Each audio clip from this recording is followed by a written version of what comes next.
Good up. This is Channel 253.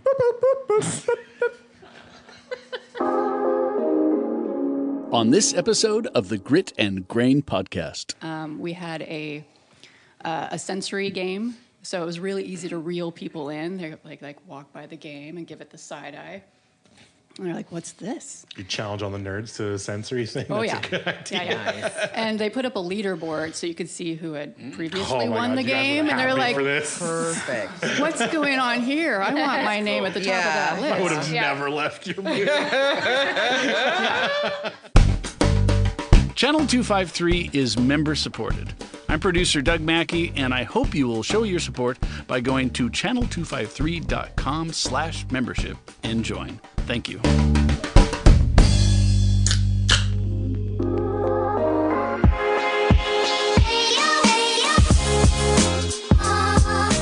Welcome to the Grit and Grain podcast, where we explore and celebrate the craft beer industry, community, and history in Tacoma, Washington, and surrounding Pacific Northwest areas. Thank you so much for hanging out. Let's get to it. Hi, everybody. Welcome to the Grit and Grain podcast, coming to you guys from Peaks and Pints in Tacoma, Washington. Hell yeah. My name is Matt McLaren. I'm here. Did I just elbow you, Phaedra? Sorry. I'm not here with Ron Swarner. He is still out in Arizona. Yep. It's been two whole weeks. Long graduation. I know, it's a long graduation. But he'll be back for the next one. But it's all right. We're doing a run of Tacoma guests, and this is it's going to be a good week. Our resident professional brewer and line cleaner, Bethany Carlson, is on the mic. How's it going, Bethany? Good. How are you guys? Very good. Good. Phaedra's on mic. How are you doing, Phaedra? I'm doing good. Excellent. Doug, thanks for being on mic. You're welcome. Thank you. I appreciate it. Yeah. I feel like you have enough to do, and and with your limeade. So we're doing. So gentle. I was joking on the last one. We kind of did like a run of non-Tacoma guests for a few, and it's nice to do a string of ones with the local homies. And we're going to keep that going this week. Lyra is back on. Hi, Lyra. Hey, Lyra. Thanks for having me Totally. again. If you guys listened to Lyra's last episode, we talked a bit about what she's done in the industry and what she's currently doing in the industry, particularly with being one of the very few WSET beer certified instructors out there. But you just got back from CBC, and you've been busy otherwise, and I'm glad you're on to talk about some of it. Yeah, Welcome. me too. Thank you. What are you drinking, Matt? Yeah, what are you? What am I drinking? Yeah, well, I don't know. Where do we want to start? Lyra, you first. Second episode. Yeah, what are you drinking? So I have the collab IPA between Stoop, Cloudburst, and New Belgium. Mm-hmm. And I Let's think go, it's girls. quite nice, yes. And then I also have the requisite smoothie sour because I love them. Mm-hmm. They're delicious. They are What's so not good. to love? That's right. Bethany, what are you drinking? Yeah, I have the Let's Go Girls as well, and a little bit of Trail Pass. Oh, nice. I almost grabbed the Let's Go Girls. That collab sounds fucking incredible. It's very is. good. And it looks gorgeous. It's Phaedra, what do you got, Phaedra? Go. some limeade? Yes, I've got some Brazilian limeade. She's taking the hit cider. for me because I'm there was an helping awful lot Doug of it. out with it. It's an awful lot of sugar. It is. Is it high alcohol? What is it? It's like 5%. No, it's just easy. It's, Yeah. it's an easy drinker, It but is it yummy. is sweet. You have to be prepared for the sweetness. But Yeah. Is it And, carbonated? It's a little bubbly. A little A bit. little tiny bit. Okay. It is the most surprisingly enjoyable fucking drink. It's very key limey. Yeah, And it just if you like Yep. key lime, Yep. that's where it's at. yeah. If you guys, so this is 19 Acres Cider. They're like a relatively new cidery in Sherwood. They're a really big apple purveyor, and Jonah Gold is like their big thing. They're like the largest Jonah Gold farm like in the country. But when they first opened, so they actually provide juice for a bunch of cideries around Oregon, like really popular cideries buy their apples and juice from these guys. And they were like, well, fuck, we should just probably have a cidery. And they started one, and they actually their original guy was the Bauman cider maker, the guy who started Bauman's, went and like set up like a lot of the cider making stuff at 19 Acres. And they have a new cider maker now, a younger guy who's doing a really good job, but they make just great cider. And then out of nowhere, they were just like, hey, we want to try this cool thing. Brazilian limeade, if you guys are like, like on TikTok at all, you've probably seen people blend whole limes, condensed milk, ice, and water, and make a Brazilian limeade, and it's fucking delicious. And it's like bitter and sweet and like tastes a lot like lime because you're blending whole limes, and they somehow captured that exact thing in this delicious. And this is on tap at Eno or At Peaks and Pines. At Peaks and Pines. And how long has it been on? I mean, for like a year. Yeah, like permanent for a year. Yeah. I mean, we have cakes and cakes of it, and it's so it's perennial. it's just always it's on. a permanent handle Yeah. for as long as Anyway, we're not here to talk about limeade. right. I know, sorry, but that's what I'm know. drinking. But it is a cool story. I think it's really interesting because It's if that's delicious. what the kids are drinking, Yeah. Yeah. That's Yeah. that's what we're hoping for. Trying That's to what make- these kids are drinking. Yeah, the old Hello, government. Gen Z. Table, but that's okay. It's counting. Matt, you have a nitro beer. I do. I have the Lucky Envelope Beardless Brewer on Nitro. that is Their so Nitro Irish Red. I started with Fucking that. That was great. Insane. Yeah. Yeah. Yeah. I mean, like, no bitterness, like so clean, but still like sweet, caramely, malty, like, Yum. and on Nitro, and it's just so good. Which you don't find on a lot of taps, that I sort of should've. thing. No. So it's nice to have it here and No, it's enjoy lovely. it.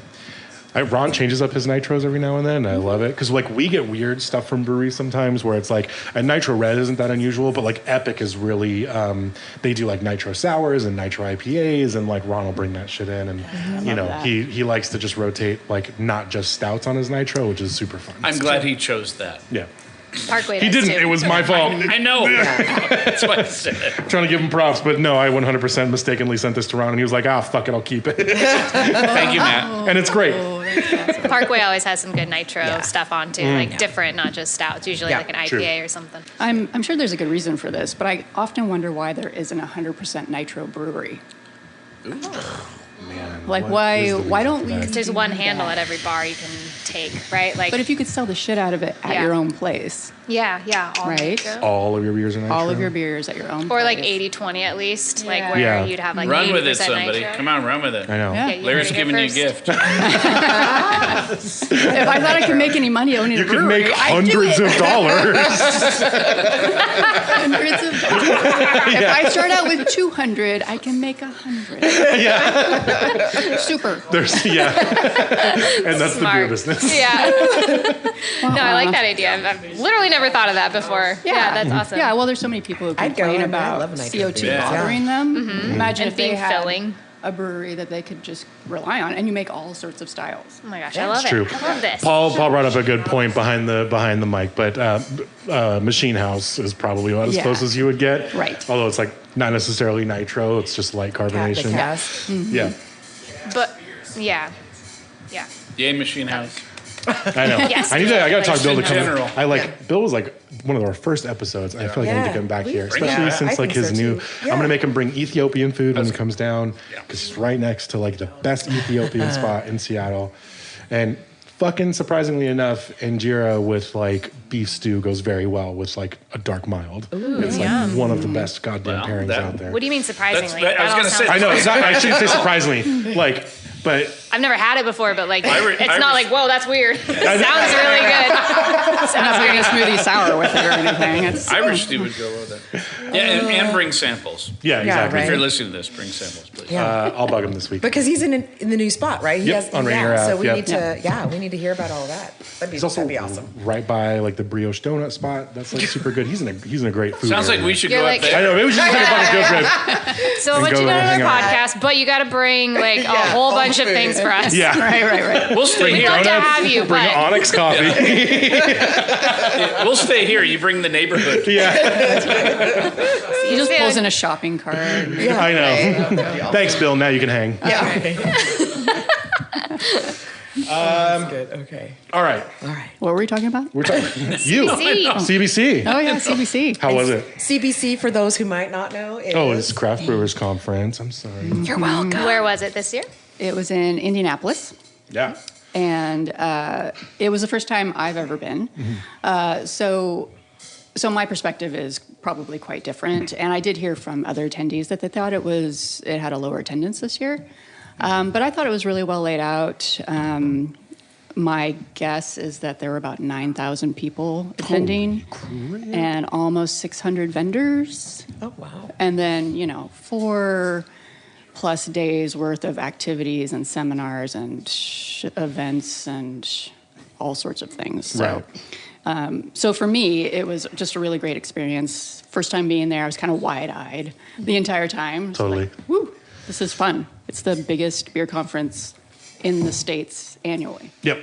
Yeah. For anybody who's not familiar, so like any conference, it's it's a few days of just like the nerdiest content you can imagine on a big showroom floor. Mm-hmm. So, and it's cool too, because it's like they're, like any conference, again, there's talks and seminars, but it's usually from prominent industry folks. It's pretty much industry only. But yeah, you'll have talks about, what's happening in the economic side of the craft beer industry, new production techniques, new innovations, things like that. And then there's showroom days. So there's like days where there's a bunch of breweries on the floor sampling their beers. And then there's days where there's a bunch of vendors on the floor, usually with new brewing equipment or malt companies or new hop products, things like that. And so it's like multiple days, and each day is kind of different, which is really cool too. But that's what it is. And yeah, I went my first time, I think 3 years ago now, when I was in Denver. Okay. And it was great. I had a lot of fun. I haven't been back since. At least not, I do want to go back, but it probably won't be on my company's dime next time. It'll just be me. I hear it's very expensive. Yeah. Yes. But you were going representing WSET, is that right? Yeah.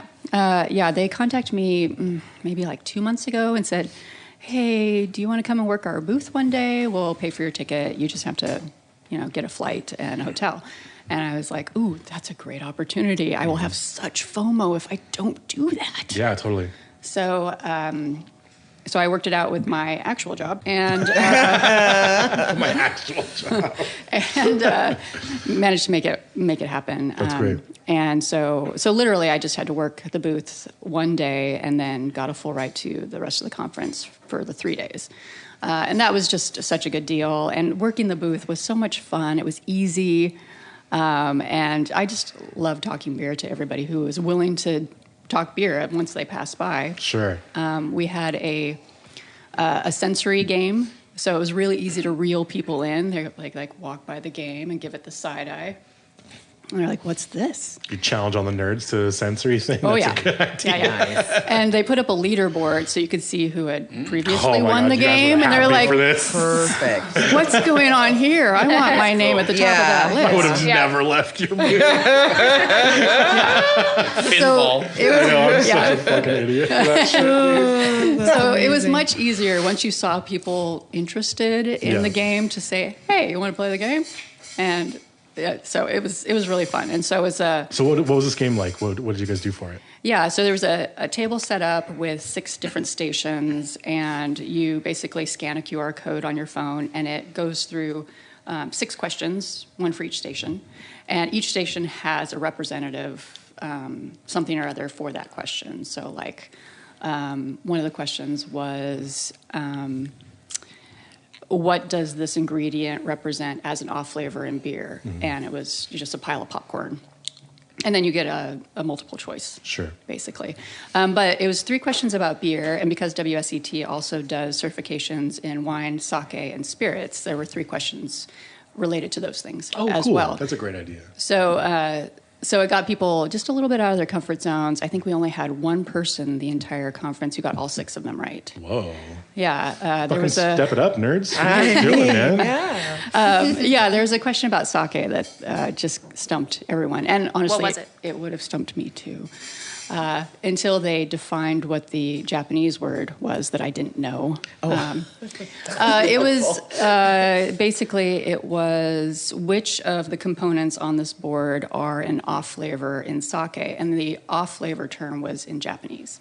Oh, So if you didn't know what that meant, you were just kind of guessing at maybe what didn't belong or what wasn't supposed to be on the board. And so I think the third day they actually just made that off flavor instead of the Japanese word, because people are like, can I Google what that Yeah, means? what is I that? don't know. Yeah. You're like, well, you would know if you took our sake. Which I think was part of the point, but at the end Sure. of it, they were just like, okay, maybe we should Yeah. change Matt that. wouldn't But, know. I don't think I would. I don't know. So what does WSET stand for, just in case people don't know? Yeah, Wine Spirit Education Trust, Okay. because they originally started certifying in wine. Got it. And that was about 50 years ago. And now they have branched into spirits and sake, and this year, beer. Cool. So. Which is awesome. How was the reception for your, like, as a kind of a new program in like the education sphere in the beer world? How do you feel like people were receiving that at something at a place like CBC? Or was it just kind of like, oh, this is a thing and it's just another booth? Like, Yeah, there was definitely a little bit of that. I think so many people are used to Cicerone, and they also had a booth. Oh, and sure. so it was just, people didn't know that WSET certifies in beer. They didn't know what WSET really does, because it's been so entrenched in the wine industry for so long right. that, It is like the industry standard on the wine and spirit side. yes, Yep. yeah. For anybody who's not familiar, like we do have Cicerone, there is sommeliers. WSET is like, especially on the spirit side, but certainly on wine, like there's Master of Wine, there's Sommelier, and there's WSET, and they're all three, I would say, equally industry standard. Yeah, and so for the most part, people coming by, they were just really interested in the game. And once they got into the game, they're like, oh, what are we doing? What is this? Yeah. Where are we? Why are you here? This is CBC. You roped me in, and now I have no idea what happened. Yeah. What just happened? And people were receptive. It's interesting because beer certifications are just not as prolific as wine certifications. Totally. And even Cicerone struggles with that. So. Yeah. I feel like as time goes on, it gets, I don't know, is it getting better or worse? Like, there was a minute where, I mean, especially when I was kind of coming up and doing it, where it was just a requirement for, like, specialty sales reps, for instance, at big distributors. Like, if you weren't, like, a certified Cicerone, then that's kind of a standard of the job. You should at least be able to talk intelligently about these aspects of beer. And it just, I don't know, especially, like, post-COVID, it just doesn't seem to be as much of a standard anymore. I do feel like, especially as like the tree kind of continues to shake in the industry, where really good beer kind of will begin to sort of rise a bit. And, a lot of like the thinning out of the industry will happen. I feel like maybe certifications like this might be more, I don't know, more valued, but it does feel like it's in a weird place right now. I don't know if you feel the same way. I do too. And I understand that, probably when you were going through your certifications, there was a big push, and I saw that. Right. And then it's just kind of dropped off. And it was funny because I had a conversation with a brewer friend of mine at the conference, and he's been brewing professionally now up in Ballard for just over a year. And he was saying, especially in his location, that certifications might help him rise to the top, because it's so oversaturated in Ballard. Maybe if people understand that he's done, he's gone the extra step. Yeah. Okay, that's interesting. So that's actually something that comes up a lot, is like, it's not necessarily, like I went through it and I got a lot out of it, and I use it as like I think it's a useful benchmark of knowledge. I think there are like, there's things you can infer about how well somebody can speak about beer if they have a certified Cicerone or a WSET level 2 certification. And any of these, you're just like, okay, cool, I can at least use these words around you, and I know you're going to understand what I'm talking about, or I can be this technical. Yeah. But a lot of people, they're just like, well, I kind of just wanted to make it clear that I was taking my career in the beer world seriously, so that's why I got it. Yeah. And it's less about the benchmark of knowledge and more about just like the demonstration of like, taking it seriously. Yeah, and that might be his motivation as well. So. Yeah. How did you get connected with the WSET? Well, when I owned my wine and beer shop in Enumclaw, and actually prior to that, I got to know a couple of the WSET wine instructors really well. They're good friends of mine. Okay. And when they heard that there was a beer program spitting up, they recommended me. And that's awesome. Thank you. That is awesome. Nice. Yeah, very cool. And so that's how I got connected with the 2 approved program providers. I'm trying not to use all of their acronyms.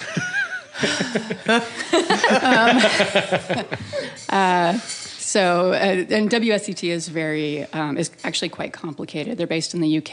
They are very structured, and so you have to jump through certain hoops in order to become certified through them. And as an organization who wants to provide their classes, you have to jump through hoops. As an educator, you have to jump through hoops for the organization and WSET. And so there's this whole structure, and I went through all of this in training. It's very boring, but it was one of those things where once I was recommended, I had to go through a series of interviews and resumes and so on and so forth. And then at the end of it, I ended up interviewing with a master cicerone, which was not intimidating at all. It's the worst. And now she's a friend of mine. She likes me still, so that's good.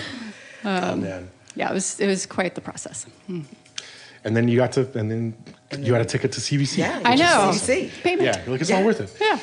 Any standout seminars that you got to go to that were interesting? Oh, Bethany. I mean, you don't have to give us a full Any report. frustrating ones? No, you're just calling me out because I only went to 2. That's fine. Well, you were also working the trade show, Yeah, too. you were, I mean, you were there you were busy. on the clock, man. Well, and I had a red eye out on Monday, and then when we got up into the air, they said there was an engine problem. Oh my God.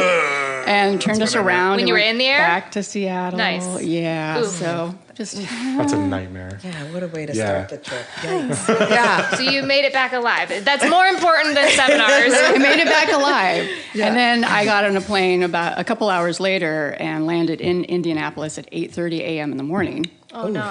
And then went straight to the conference after only having slept maybe an hour and a half. Yeah. So I know. How I feel like even trying to sleep on a plane when it's your second one after the first one had engine problems, Right. I would have been fucking wide-eyed that entire time. I was really trying. I was like, Lyra, if you're going to die, you're going to die. Go to sleep. It'll be better. Yeah. Yeah, because that makes for peaceful sleep. And they weren't even offering drinks on that flight. I was, What? That's fucked up. Anyway. Not okay. That's so stressful. I'm so sorry. Yeah. That's so hard, dude. Yeah, so I basically got to my hotel and just did this. Yeah. And then went to the conference. And there was one I went to earlier that day. It was, is craft beer dead? No, it's right where you want to be. And Tell me about that. Yeah. that was Really? Put on by a Gen Xer or Gen Zer. It was Bart from the association. not quite, but Bart adjacent. Yeah. Yeah, and so that was one of the first seminars. I'm like, oh, we're starting off on a positive note. Yeah. Starting off with some hot takes. Yeah. So what was the thesis of this particular seminar? Well, it was all about marketing to a younger generation and basically how to label your product so that everybody knows exactly what's in the can. Oh my God, I talk about this all the time. Yeah. and having cohesive branding. Oh my God, I talk about this all the fucking time. Yeah, and so, if you have, as a brewery, core products, like your flagships, using that branding to bring in some newer, funner things, but making it all basically talk to each other. Yeah. And as I'm listening to this, I'm like, yeah, that makes a lot of sense. And then they were trying to demystify the whole smoothie beer, sweeter styles, RTDs, and other products that are a little more palatable to a younger generation. Yeah. And I'm like, yeah, man, that makes sense because, they're 21-year-olds. They grew up drinking juice. I grew up drinking juice. That's just the way it goes. I didn't start out drinking Americanos. I started out drinking lattes with a bunch of bullshit in it because that was my palate at the time. So it makes sense. Frappuccino or I was whatever, like, yeah. you can't do Paul, RTD is ready to drink. It's a pre-mixed cocktail. Yes. Yep. So falls into the same kind of, honestly, with the limeade too. It falls into Yeah. the similar category. RTDs are really popular. Smoothie beers remain very popular. And similar kind of beer and cider and wine adjacent things remain popular with younger drinkers. So if you want to try to actually appeal to younger drinkers, you cannot continue to vilify or pretend like these things are just a fucking mystery because they're not. Yeah. Which, yeah, you guys could be buying tickets to CBC or you could be listening to the Grit and Grain podcast because I feel like I complain about this type of shit all the time.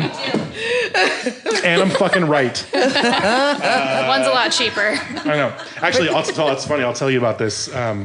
We're going to take a quick break, but I have a branding and marketing seminar story from when I went to CBC. Oh, boy.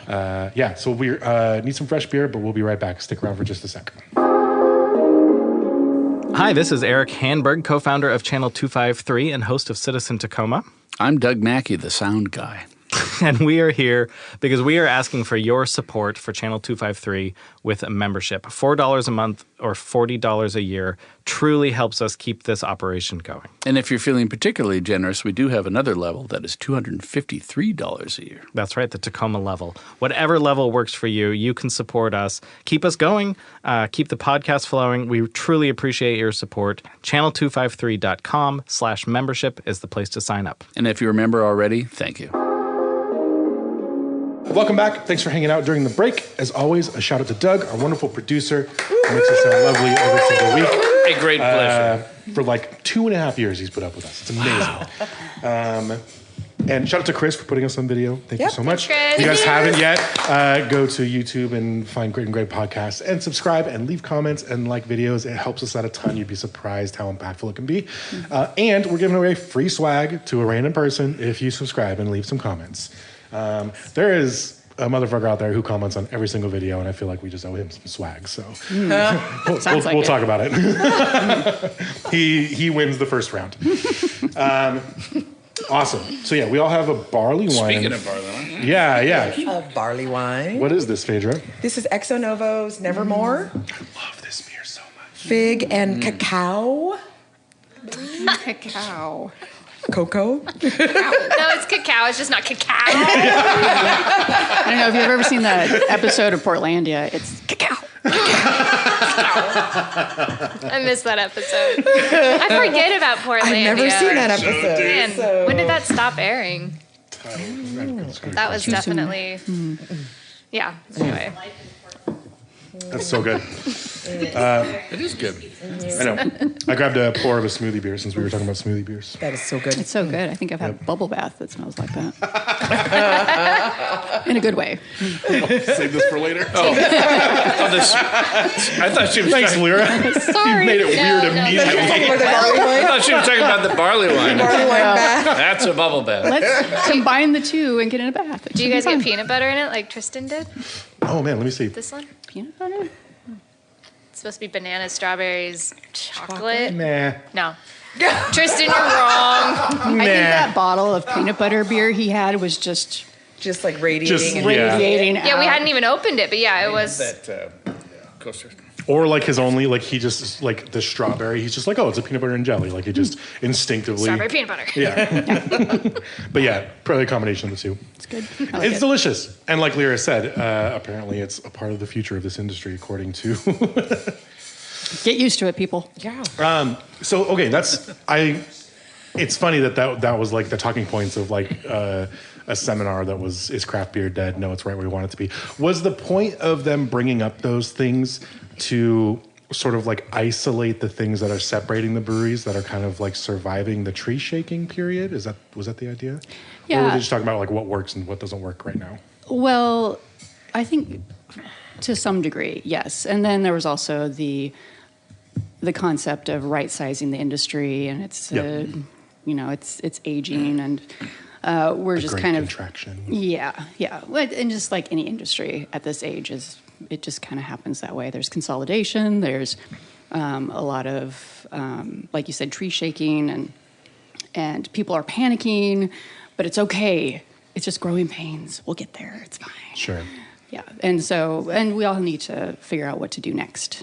But That is the question. that is just how things go with any paradigm shift in anywhere. But like, has beer ever appealed to young generations? I think so. Yeah. Yeah, I think so. I don't know about like craft beer like this. I mean, Well, that's what's new, right? As of the 80s or whatever, 90s. Yeah.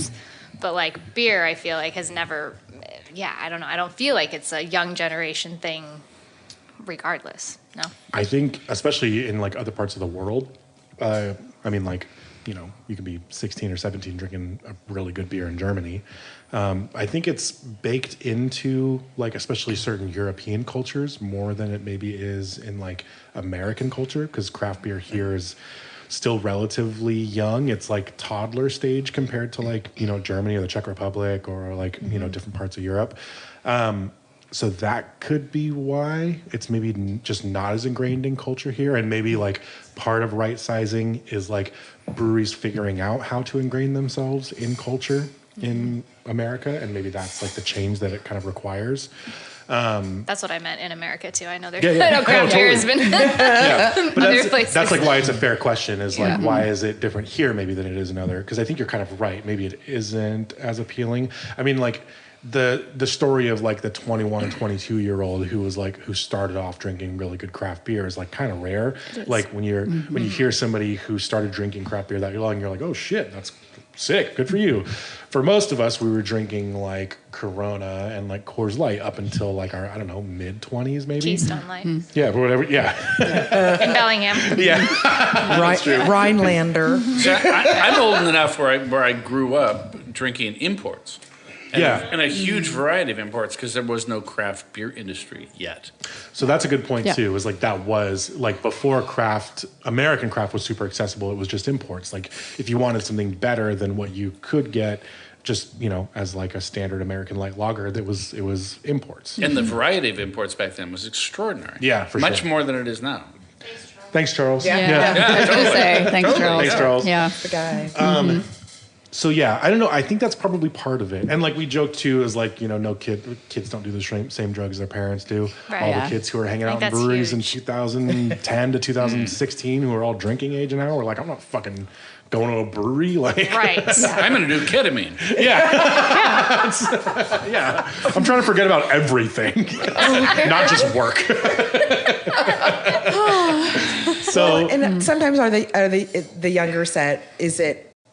Are they drinking for flavor, or are they just drinking just because they just want to get drunk and that's the cheapest thing? And that Well, kind they of a thing don't. They're not drinking as much anymore. Yeah, so. I mean, I don't. I feel like I like how we're referring to like young drinkers as like And I'm speaking like a different of, species. Well, no, I'm just speaking of myself when I was younger. What we did or whatever. It wasn't because it was like, oh my gosh, I can't wait to taste this delicious beer. I was washing down my Boone's Farm with fucking Coors Light. Like, that's what I was doing. Yeah, Just like let's you're- get that's what I was hammered and doing. party. Yeah, you're That's just right. drinking Yeah. whatever's available to get, and it's not necessarily job because done.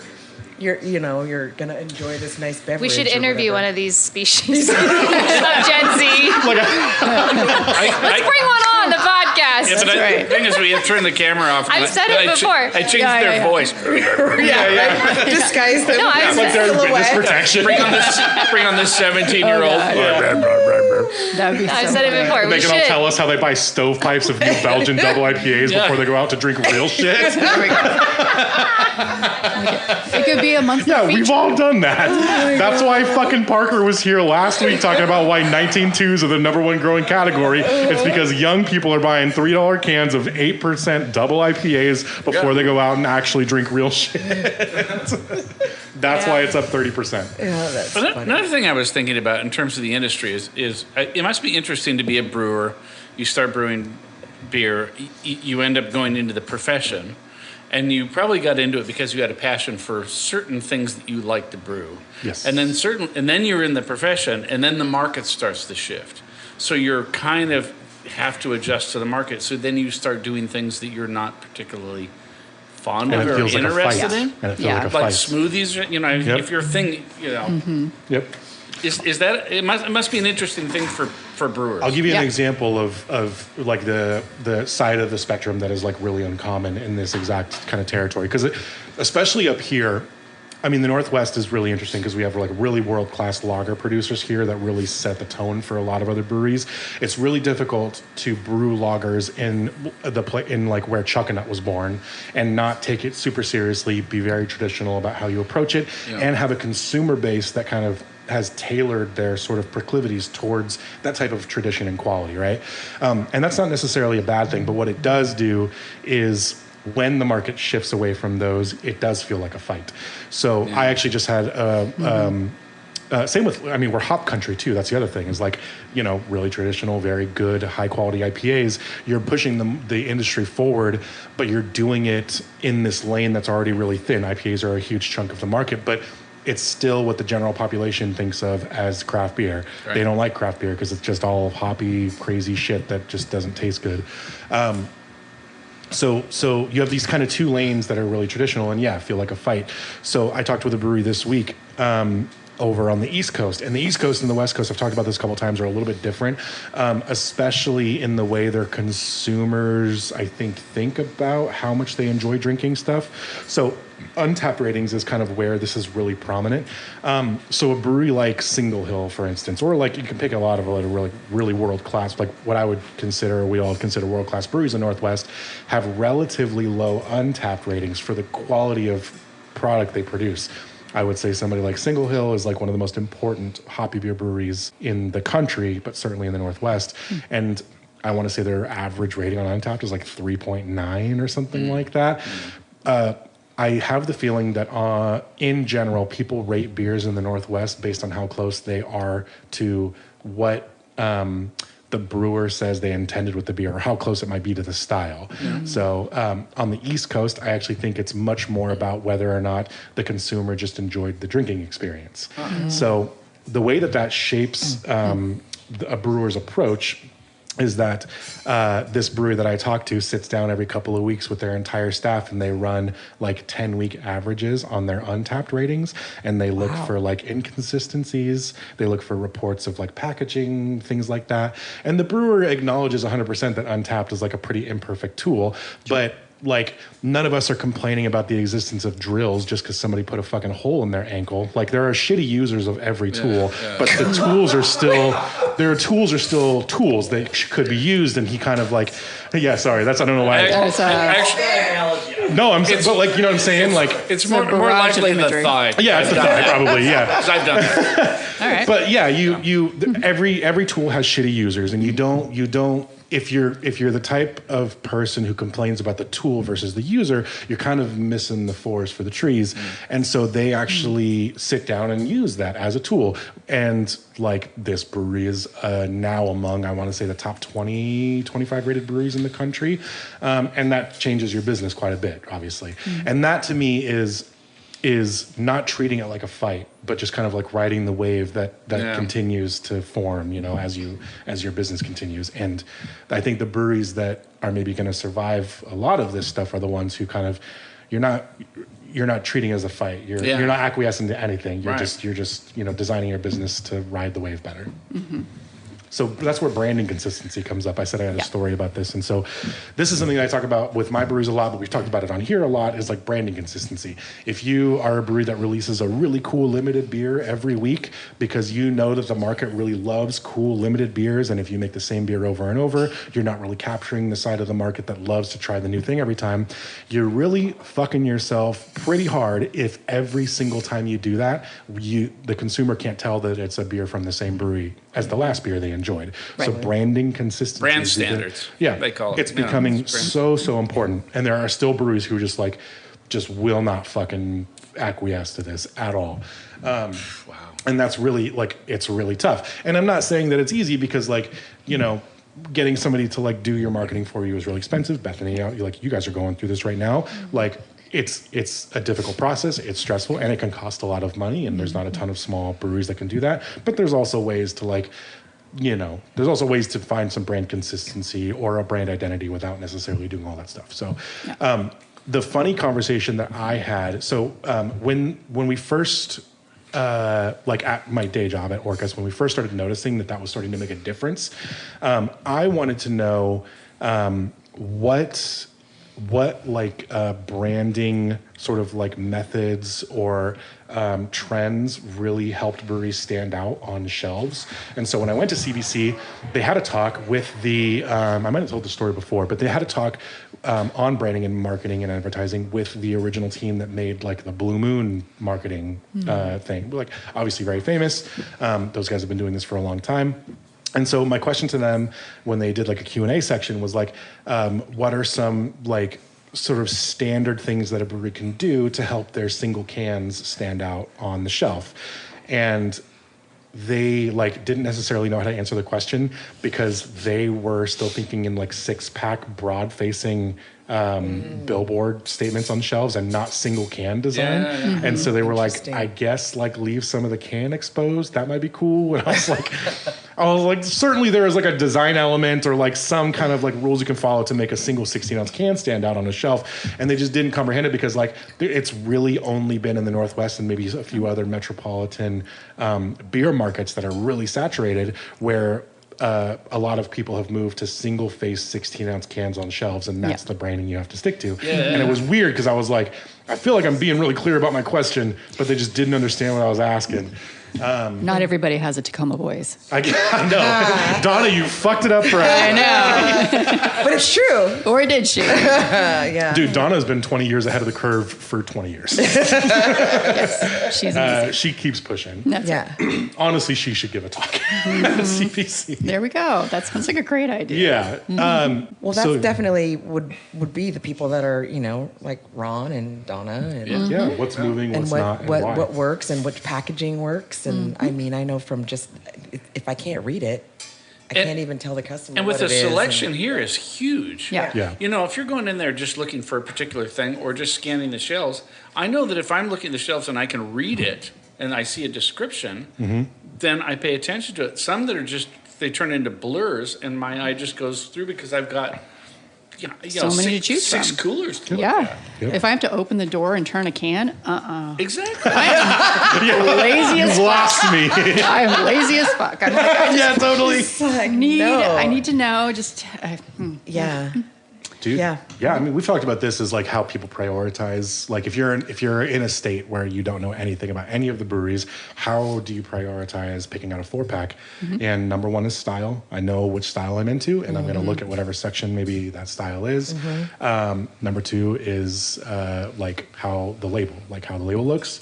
Number three is if the name is like funny or interesting. Like, and but the major one is the style. So if I can see clearly what is inside the can, that's the easiest thing. If it says West Coast IPA and it takes up 50% of the can space, I'm like, okay, cool. That's what I was in the mood for. Right. Oh, this label is really cool and interesting. Yeah. This brewery put a lot of effort and energy and time into their branding. I bet they did the same thing for the actual quality of the liquid inside. I'm going to trust that a little bit more. Also, this name is really funny. And that's like how you might prioritize it. And I think that's how you got to do it.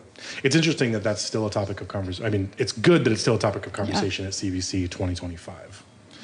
What was the other talk that you went to? You said you did 2? I did too.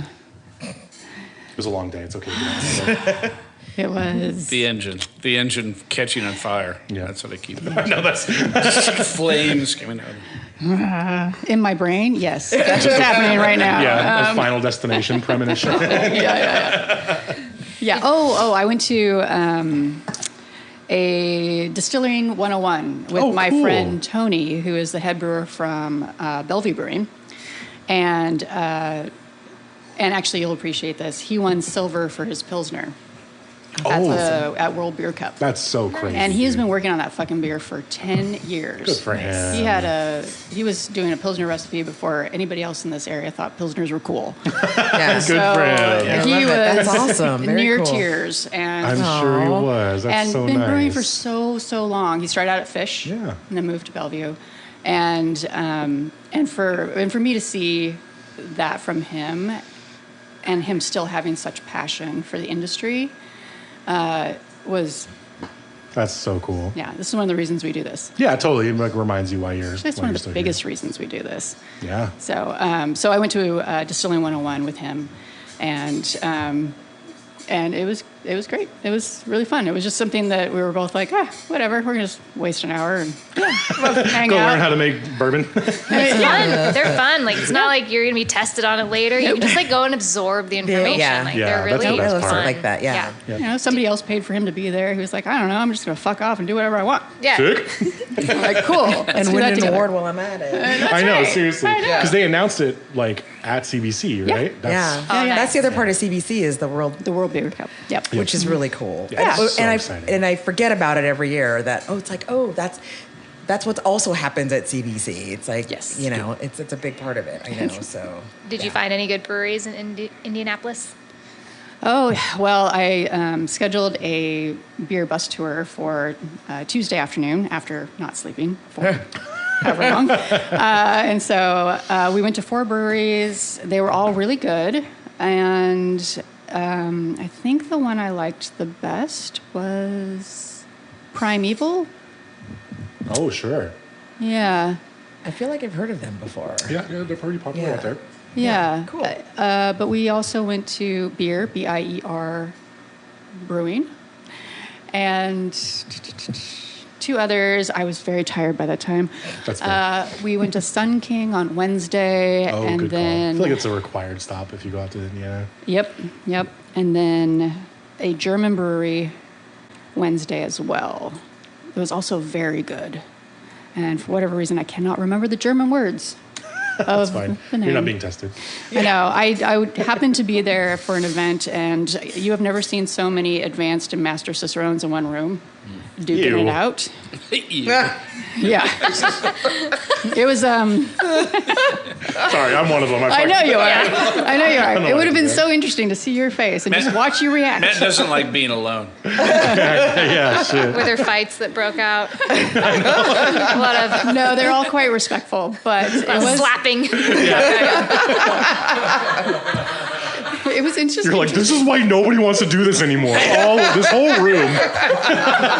Everybody hates you guys.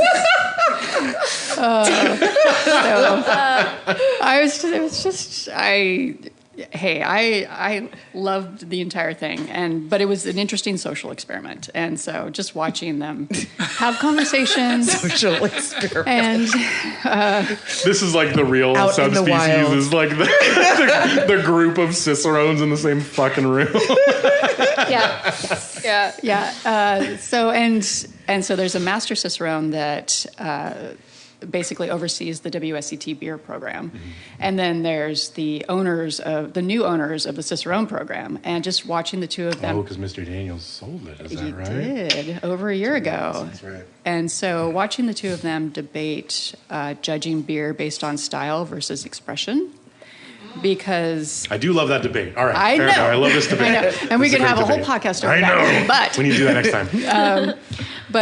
So Cicerone, basically judges off BJCP, Beer Judge Certification Program, and WSET does expression. Yeah. So just watching their brains spin as they were discussing the finer points of which system is better, which system could be better. Sure. Dude, I'll go on record 100% and say that, like, while judging based on style is perfectly valid and valuable, the thing that will actually push shit forward is judging based on expression and composition. Yep, I agree, and I think there's a way to do both. I agree. I haven't quite figured it out yet, But you're gonna. Yeah. I know That's you're awesome. gonna. It's in my head. Yep. And you can stand in the room in the middle of that group next time. I was just going to say, who won? Dude, I'll never. So when I went to, this is probably a story I've told you before, but like when I went to Chicago and I finished my advanced Cicerone exams, this is when I met Ricky actually. We met in Chicago to finish these. So there's the Cicerone offices, and then right across the street there's a great bar that has fantastic stuff on tap. And there was like a local Chicago brewery that made like a creek or something like that, right? And I was sitting there with a friend of mine who went with me. We were just having a beer. It was chill. My day was over. And it was great. It was like a wonderful experience. And then like one of the dudes who was retaking the exam with me and Ricky, who I met at the lunch, who was very nice, like when we hung out, was such a fucking dickhead when he tried this creek. And he like took a sip of it and like put it on the counter and was just like fucking turned his nose about it. And then like when the bartender was like, "Are you good with that? You want something else?" He was like, "I'm good." And like did that. And then he left. And I was like, that's okay. That's why everybody fucking hates this. Like, you suck, man. Let's have a fucking beer. Like, you're not coming to like the fucking, like this. It's cool that this bar even had a creek on. Like, you wouldn't have expected it. Sure. And it was fine. It was fine. Yeah. It wasn't fucking like Lindemans. Like, but it was fine. And this dude just could not help but just like, I'm pretty sure I didn't even see his name on the list, so I think he failed that round. I specifically looked after that interaction. Yeah, that guy's he's still miserable. And he hates sucks. every beer he gets. Exactly. Yeah, and he cannot wait for somebody to think that he's awesome because he hates beer. Yeah. His partner's miserable too. I know. She's I know. I feel like I have to defend the Cicerone thing a little bit there because it's like the George Carlin saying, sometimes in any group of people, there's some winners and a whole lot of losers. It doesn't matter how you group them together. That's true. Yeah. It's the tool argument. They're shitty users of tools. For sure. Totally. He was talking about children at the time. We can push that away. But it's just like, there's, unfortunately, there are going to be people like that everywhere. Sure. Yeah. That's fair. Besides your engine going out on your fucking airplane on the way over, did you fuck anything up when you were over in Indianapolis? All right, Grit and Grainers, I'm Sean Jackson, and I fuck up all the God-blessed time, as we all do. So, please do regale us with your fuck-up stories.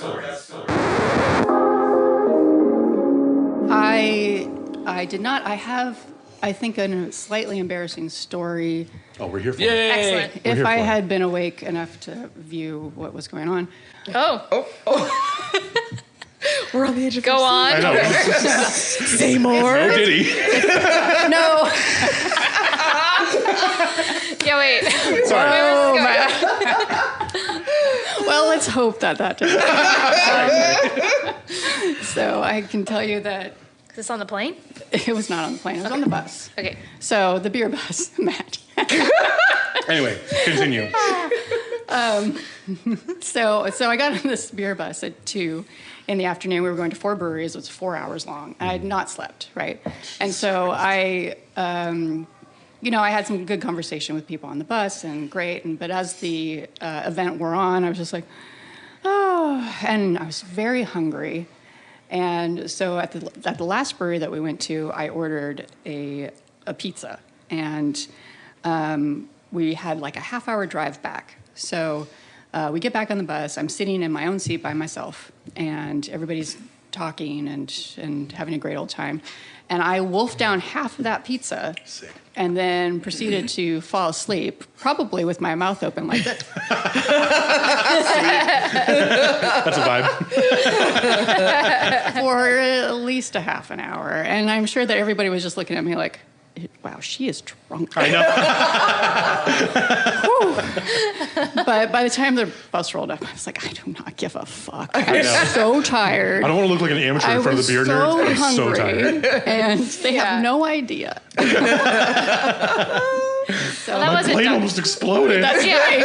That's right. But it's very, very unsexy. So. It's all right. Well, that wasn't dark at all. I thought that was. Diddy would have I had know. nothing to do with me. I would have been trying to throw like peanuts in your mouth in front of us, just like fucking. Right? That might make me feel better. Once I woke up and realized, what am I doing? What am I doing? Oh, that's so funny. I went home That's and crashed. Matt and Phaedra, do you guys have F-ups? I have a little minor fuck up. It was just more just kind of just like I'm an old lady who forgets stuff. But Me too. I went up to Seattle on Friday to pick up some beer and to go to the beverage place because Seattle Beer Week started. Mm-hmm. And so they were having an event, and that's my new favorite place. Anyway, so my son was with me. We went up and we stopped at Georgetown first because, as you know, I love that place. And so we were standing there, and I was like, oh, we should get some Manny's. It's my husband's birthday happened to be the next day. And I'm like, let's get some Manny's. And he's like, that's a great idea. We thought about that. That's perfect. And so we were very proud of ourselves, got the growler, put it in the back of the car, went and picked up the beer that we needed to pick up, put that back in the car, went and did our things, and then came back, and I had to drop the beer off. And then we went home and went inside and went to bed or did whatever. And so that was Friday. So I remembered Tuesday morning at 3 a.m. that I had a growler of Manny's in my car.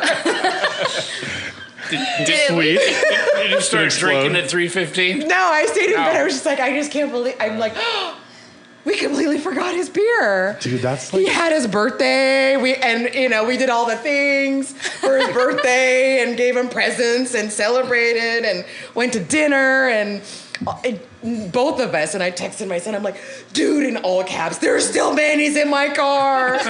Just like, was it like a standard glass growler? Yes, Oh, just okay. in the back of my car. I mean, covered. I'm surprised that the thing didn't unwind itself and explode. Yeah, it didn't leak. It's been It toasty. didn't leak. It seemed okay. It was I mean, still yeah. good, I mean, right? it was sitting. It was in something so that it wasn't rolling around. Yeah. But yeah, still sitting. It's not like your That's car nice. froze. So then solid. You said you remember this like, what, 3 a.m. you said? I was up, I don't know, having a hot flash or had to pee or something. I don't know. Like just the impulse to replay my entire life for the last week and figure out what I fucked up on every single night. Oh yeah, that happens at 3 a.m. Yeah, that's 3 a.m. So I When mean, the 3:15. alcohol It was a thing. starts wearing Yeah. off. Yeah. So anyway, so Did you drink it? well, it wasn't for me. It was That's it was what a I gift. suggested. I mean, So I went to work here, and I had my son get it and put it in the fridge. Don't tell fine. Matt Edwards. That's- Don't tell Manny. I know. They're gonna be so mad at you. And then we gave it to Marcus that night, and he's like, "It's great." It tastes like how Manny's used to taste. Shots fired. I'm kidding. I'm sorry. He's like, "It's just a little cloudy," and I'm like, "Manny's is always cloudy. It's fine." It is always cloudy. Yeah. No. I've definitely done that. I also Yeah. just have samples in my car all the Yeah. time. Anyway, so that was our little. It was just kind of hilarious because literally days went by, and it was just like completely forgot it was even there. So. Do you guys ever you were talking to somebody? Sorry, this is just a separate fuck up story. You were talking to somebody, and you just smash words together, but you can't untangle them in your brain, and so even if you try to correct yourself, it just doesn't fucking work. I was trying to sell somebody on a product in my book that is just expensive and bougie, and I was trying to say the sentence. If you want to splurge on something bougie, and I just kept saying... Splurgy. Nope. Kept saying, if you want to splooge. And then I was like, if you want to splooge... If you want to splooge... I said it twice. I was like, if you want to splooge... And I said it slower the second time. And then I fucking left. I was like, you know what? Never mind. Yeah. When I close out... I was trying to sell somebody something. you weren't selling the limeade, were you? You piece of shit. Oh boy. This was a person who did not We don't find have this a funny visual. either. There's people who are that'd be funny. This was not one of Not those people. funny. If you want to splurge on something bougie, if you want to splooge, Doug, I will I'm never be leaving, able to I'm look at leaving. the limeade again the same way. Yeah. So funny. Sorry. Anyway, so I'm going to think about that at 3 a.m. tonight. Great. That's the time. I tried so Fantastic. fucking hard to say it correctly the second time, and I said the same thing slower. And I was like, oh my In case you fucking didn't God. hear me the first time. I could have just breezed past it and not tried to repeat myself. Nope. You had to really take it home, man. I didn't even try again. Oh, I love it. Anyway, that was 2 days ago. Still fresh. I know, it's still funny. fresh, yeah. So I'm going to go see them again next week and hope they See got them fucking again next amnesia Yeah. since I saw them last. You just say, that was Jesse. That wasn't me. That was, yeah. Yeah. Yeah, Jesse Yeah. did it. That's my terribly unprofessional alter ego. Oh my God, that is so funny. All right, Grain and Grainers, Ron is not here to do a outro, and mine is not going to be nearly as good. But please do follow us on Spotify, YouTube, iHeartRadio, Stitcher, Apple Music, all of that good stuff. Leave us a review, like, and subscribe, and do all that. It actually makes a huge difference, and we really appreciate it. It's a great way to support the stuff that we do. Make sure you guys check out Channel 253 because they're absolutely fantastic. It's a great way to stay connected to Tacoma. And I did say YouTube. Okay, cool. YouTube.com/Great and Grain Podcast. Not the Great Woodworking woodworking Grit and Grain YouTube channel, but the actual podcast with degenerate beer nerds drinking You'll smoothie find sours. us. They'll find us. 100%. They'll find us. Shut the fuck up, Jenny. It's my smoothie sour series. That was less funny than in my head. Anyway, He would sell. there's no such thing as a bad time to visit Tacoma. That is true. No such thing as too much party wine. Oh, I can't do it. The worst move. Sorry. Oh, I hate it here. Tune in next Friday for more sweet chatter. Cheers. Cheers. Thanks, Lyra. Thanks, Sarah. Sweating. Glowing. Thanks again for tuning in. Don't forget to follow us at Grit and Grain Podcast wherever you get your social media and catch new episodes every Friday. Cheers.